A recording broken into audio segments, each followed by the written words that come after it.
where does it come that, of all the things you want to put your energy into, the thing that is really you're gravitating to is this attempt to help the financial stability of a significant number of Jewish organizations? Why is that true about you?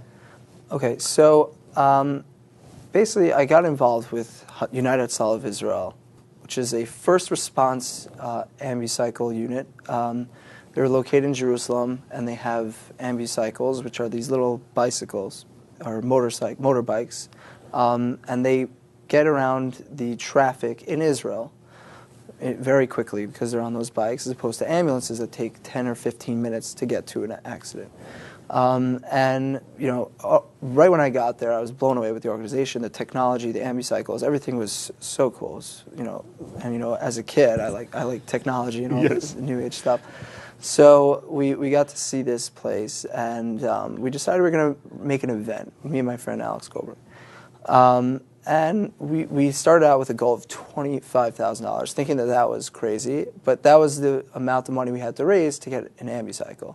And that's you what were trying to raise money for one ambicycle. Okay, and that's in the range of $25,000. $25,000. Okay, and how were you going to do this, Aharon? We got a financial backer to match everything up to $100,000. That was, and we basically ended up raising $250,000.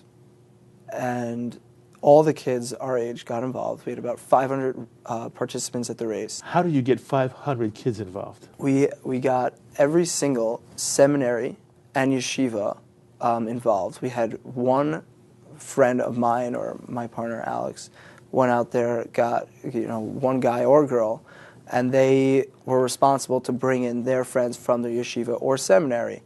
And we had about 50 schools, 10 a pop, and it came out to 500.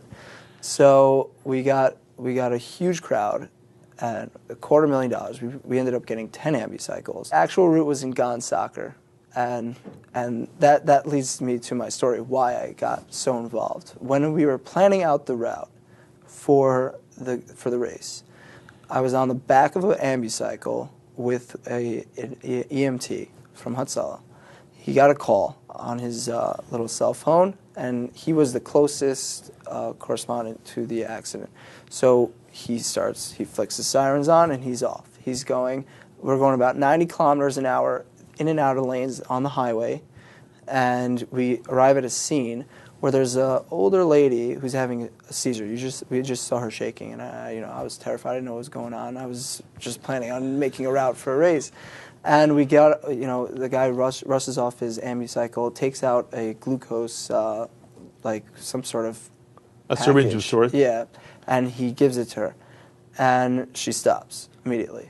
And we, remember, this took only 90 seconds. Everything was just spinning around in my head.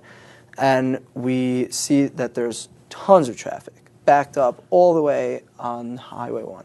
And we see that an ambulance was trying to approach, couldn't get there. And I realized that this organization is really special. It really gets to the accident right away, and it saves time. There could be neurological damage with just seconds. So they really help out. And I went later on that year, after the race happened, the director of Hatzalah said, "You guys realize what you did?" And we're like, "Yeah, we donated 10 ambicycles." He's like, No.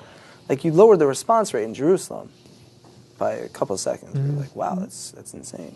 And it's going to enable us to save more lives. Aharon Watson, it's an honor always to be with you. You do fabulous work. You are, in many ways, the future of the Jewish community.